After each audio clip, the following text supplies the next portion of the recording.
السلام علیکم ورحمۃ اللہ وبرکاتہ۔ اللہ کریم اپنے محبوب کے صدقے میں سبھی حضرات کو اپنے حفظ و امان میں جگہ عطا فرمائے۔ تو آئیے آج ایک عبرت خیز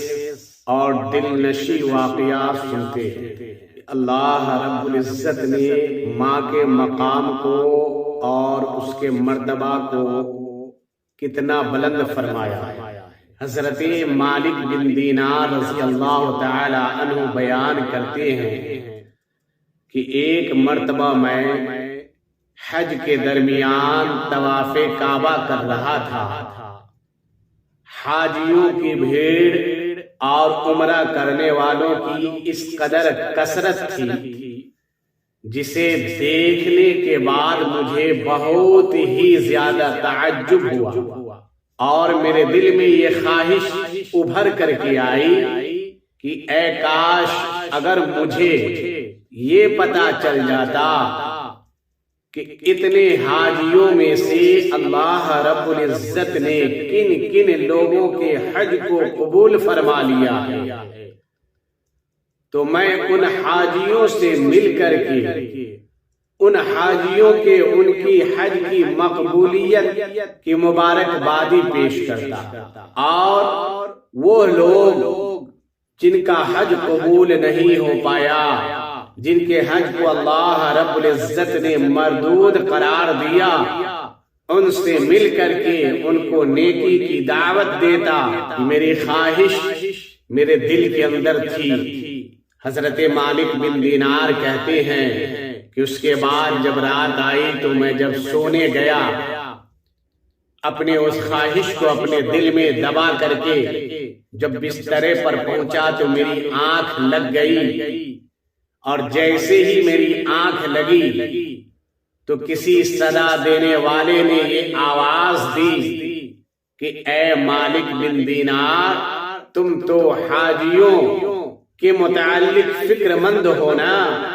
تو اللہ رب العزت نے اس سال جتنے بھی حجاج آئے ہیں دنیا کے، چاہے جس خطے سے آئے، چاہے وہ امیر ہو، غریب ہو، سفید ہو، کالا ہو، عجمی ہو، عربی ہو،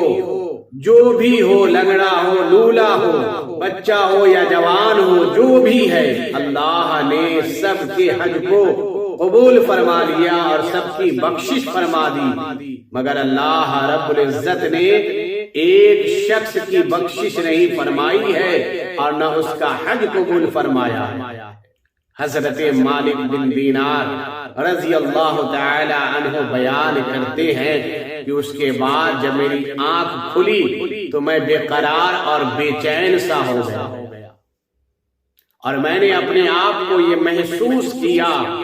کہ شاید ایسا لگ رہا ہے کہ وہ شخص میں ہی ہوں۔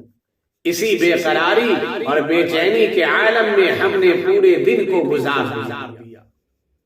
حضرت مالک بن دینار رضی اللہ تعالی عنہ بیان کرتے ہیں کہ اس کے بعد پھر جب دوسری رات آئی اور میں اپنا بستر پر سونے کے لیے گیا، جب مجھے پھر نیند آئی تو پھر میرے خواب میں کسی کہنے والے نے یہ کہا کہ اے مالک بن دینار، جس آدمی کے بارے میں بتایا جا رہا ہے، تجھے خواب دکھلایا جا رہا ہے، وہ آدمی تو نہیں ہے بلکہ وہ خراسان کا رہنے والا، شہر بلخ کا رہنے والا ایک شخص ہے جس کا نام محمد بن ہارون بلخی ہے۔ اللہ نے حج کو قبول بھی نہیں کیا ہے اور اللہ رب العزت نے اس کی بخشش بھی نہیں فرمائی۔ حضرت مالک بن دینار رضی اللہ تعالی عنہ بیان کرتے ہیں کہ اس کے بعد میں خراسان کے حاجیوں کے قافلے کے درمیان گیا اور ان لوگوں سے سلام کیا اور ان لوگوں سے کہا کیا تم لوگوں کے درمیان شہر بلخ کا کوئی حاجی بھی ہے؟ تو اس نے کہا کہ ہاں، ہم لوگوں کے درمیان شہر بلخ کے بہت سارے حجاج کرام ہیں۔ تو میں نے کہا مجھے اس حاجی کا پتہ چاہیے جو شہر بلخ کا رہنے والا ہے، جس کا نام محمد بن ہارون بلخی ہے۔ جب حضرت مالک بن دینار فرماتے ہیں کہ جب میں نے یہ کہا، لوگوں سے پوچھا اس کے متعلق، تو سب نے کہا کون حضرت کو نہیں جانتا ہے؟ حضرت تو زہد و تقوی کے ایسے مقام پر فائز ہے اور ایسی منزل پر فائز ہے جو کسی کو آج تک یہ درجہ نہیں ملا ہے، یہ منزل نہیں ملی ہے۔ 40 سال سے مسلسل حضرت دن میں روزہ رکھتے ہیں، رات اللہ کی عبادت میں گزارتے ہیں۔ حضرت مالک بن دینار فرماتے ہیں کہ پھر مجھے اس کا پتہ چاہیے کہ وہ ہے کون اور کہاں ہے۔ تو لوگوں نے کہا وہ تجھے یہاں نہیں ملیں گے، اس لیے کہ وہ اللہ کی عبادت میں اس وقت مشغول ہوں گے اور وہ اللہ کی عبادت تنہائی میں کرتے ہیں۔ تم انہیں یہاں مت تلاشو بلکہ انہیں ویرانے میں تلاشو، مکہ کے کچے مکانوں میں تلاشو، شاید وہ مل جائے۔ حضرت مالک بن دینار کہتے ہیں کہ میں اسے مکے کے ویران جگہوں میں تلاشنا شروع کیا، ڈھونڈنا شروع کیا۔ حضرت مالک بن دینار رضی اللہ تعالی عنہ کہتے ہیں تو میں نے دیکھا کہ ایک دیوار کے پیچھے ایک شخص ہے جس کا سیدھا ہاتھ کٹا ہوا ہے اور اس ہاتھ کی ہڈی میں چھید کر کے اس نے زنجیر ڈال رکھی ہے اور اپنے گلے سے لٹکا رکھا ہے اور اپنے دونوں پیر میں زنجیر ڈال رکھی ہے، بیڑیاں ڈال رکھی ہے۔ حضرت مالک بن دینار فرماتے ہیں کہ میں سمجھ گیا شاید یہ محمد بن ہارون بلخی ہے۔ حضرت مالک بن دینار فرماتے ہیں کہ وہ اس وقت عبادت الہی میں مصروف تھا۔ میں جیسے اس کے قریب گیا، اس نے میرے قدم کی آہٹ کو سن کر کے میرے طرف متوجہ ہوا اور کہنے لگا وہ آنے والا شخص تو کون ہے؟ کہاں سے آیا ہے؟ کدھر سے آیا ہے؟ حضرت مالک بن دینار رضی اللہ تعالی عنہ کہتے ہیں کہ میں نے اس سے کہا کہ میں مالک بن دینار ہوں، میں شہر بصرہ کا رہنے والا ہوں، میں عراق کا رہنے والا ہوں۔ جب اس نے میرا نام سنا تو اس نے کہا تم ہی مالک بن دینار ہو جس کے علمیت کا ڈنکا بج رہا ہے، جس کے زہد و تقوی کا ڈنکا بج رہا ہے اور بڑی شور سے بج رہا ہے۔ حضرت مالک بن دینار رضی اللہ تعالی عنہ کہتے ہیں کہ میں اس کی اس بات پر بہت شرمندہ ہوا، مجھے عاریت محسوس ہوئی اپنی تعریف سن کر کے۔ اس کے بعد اس نے کہا کہ اچھے بتاؤ کس غرض سے آئے ہو؟ کیا تو نے بھی میرے متعلق کچھ خواب دیکھا ہے؟ اگر تو نے میرے متعلق خواب دیکھا ہے تو میرے سامنے میرے خواب کو بیان کرو کہ کیا تم نے دیکھا ہے۔ حضرت مالک بن دینار فرماتے ہیں کہ جیسے ہی اس نے کہا کہ اگر تو نے میرے متعلق کچھ خواب دیکھا ہے تو مجھے اپنا خواب سناؤ۔ حضرت مالک بن دینار فرماتے ہیں کہ میں نے جو خواب دیکھا ہے تیرے متعلق، تیرے سامنے اس خواب کو بیان کرتے ہوئے مجھے شرم محسوس ہوتی ہے۔ تو اس نے کہا کہ نہیں تو نے جو خواب دیکھا ہے وہ خواب میرے سامنے بیان کرو، اب مجھ سے شرم محسوس کرنے کی ضرورت نہیں۔ حضرت مالک بن دینار فرماتے ہیں کہ اس کے بعد میں نے جو خواب دیکھا تھا وہ خواب اس کے سامنے بیان کیا۔ جب خواب کو بیان کیا تو وہ رونے لگا اور روتے ہوئے کہا کہ اے مالک بن دینار، یہ تو ہی نہیں ہے جو میرے متعلق اس طرح کا خواب دیکھ رہا ہے، بلکہ میں مسلسل 40 سال سے حج کر رہا ہوں، 40 سال سے روزہ رکھ رہا ہوں اور اللہ رب العزت کی عبادت کر رہا ہوں، اپنے گناہوں کی تلافی کرا رہا ہوں، لیکن میں جب حج کرنے کے لیے آتا ہوں تو اللہ رب العزت میرے متعلق کسی زہد و تقوی والے انسان کو خواب دکھلاتا ہے کہ میں جہنمی ہوں، میں جہنمی ہوں۔ حضرت مالک بن دینار فرماتے ہیں کہ آخر تو نے کچھ تو گناہ کیا ہوگا جو گناہ تیرے درمیان اور تیرے رب کے درمیان حائل بنا ہوا ہے۔ جب اس نے اتنا سنا تو سننے کے بعد کہا ہاں میرا گناہ بہت ہی بڑا گناہ ہے، میرا گناہ زمین سے بھی بڑا گناہ ہے، عرش سے بھی بڑا گناہ ہے، کرسی سے بھی بڑا گناہ ہے، میرا گناہ تو بہت ہی زیادہ بڑا ہے۔ جو میرا گناہ ہے وہ اللہ رب العزت کے درمیان اور میرے درمیان حائل ہے۔ حضرت مالک بن دینار فرماتے ہیں کہ وہ گناہ کون سا گناہ ہے، وہ جرم کون سا جرم ہے جو جرم تیرے درمیان اور تیرے رب کے درمیان حائل ہے، جو گناہ تیرے درمیان اور تیرے رب کے درمیان حائل ہے، مجھے بتاؤ، میں لوگوں کو ایسے گناہ اور ایسے جرم سے بچنے کی دعوت دوں گا اور نیکی کے طرف بلاؤں گا۔ حضرت مالک بن دینار رضی اللہ تعالی عنہ بیان کرتے ہیں کہ اس کے بعد اس نے اپنے بارے میں بتانا شروع کیا اور کہا اے مالک بن دینار، میں بہت بڑا شرابی تھا، میں شراب کا بہت بڑا عادی تھا، میں ہما وقت جو ہے شراب کے نشے میں دھت رہتا تھا اور میں بہت ہی زیادہ شراب پیا کرتا تھا۔ ایک روز میں اپنے دوست کے گھر گیا اور دوست کے ساتھ مل کر کے میں نے بہت ہی زیادہ شراب پیا، بہت ہی زیادہ شراب پیا۔ شراب پینے کے بعد میں اپنے گھر کو چلا۔ جب میں گھر کے دروازے پر گیا تو دروازہ جیسے میں نے کھٹکھٹایا، میری بیوی نے ماں اس وقت جو ہے تندور میں لکڑیاں ڈال رہی تھی اور آگ جلا رہی تھی، آگ تیز کی جل رہی تھی۔ میری ماں نے جب مجھے دیکھا شراب کے عالم میں تو میرے قریب آئی اور آنے کے بعد جیسے ہی میرے ماں میرے قریب آئی تو میرے پاؤں لڑکھڑانے لگے، میں گرنے کے قریب تھا کہ میری ماں نے مجھے سنبھال لیا اور سنبھالتے ہوئے میری ماں نے مجھے کہا کہ آج شعبان المعظم کی آخری تاریخ ہے، رمضان المقدس کے مقدس مہینے کی رات آنے والی ہے، لوگ کل روزہ رکھیں گے، روزے کے حالت میں ہوں گے، روزے کے حالت میں لوگوں کا دن گزرے گا، اور تو کیسا بدنصیب شخص ہے، تو کیسا آدمی ہے کہ تیرا کل رمضان المقدس کی پہلی تاریخ شراب کے حالت میں گزر جائے گی، رمضان المقدس کا پہلا دن شراب کے حالت میں گزر جائے گا۔ اتنا جب میری ماں نے کہا تو مجھے بہت ہی زور کا غصہ آیا، میں نے اپنے ہاتھ سے اپنے ماں کے سینہ پر زبردست طریقے سے مارا اور مارنے کے بعد اپنی ماں کو اٹھا کر کے میں نے اس جلتے ہوئے تندور میں ڈال دیا۔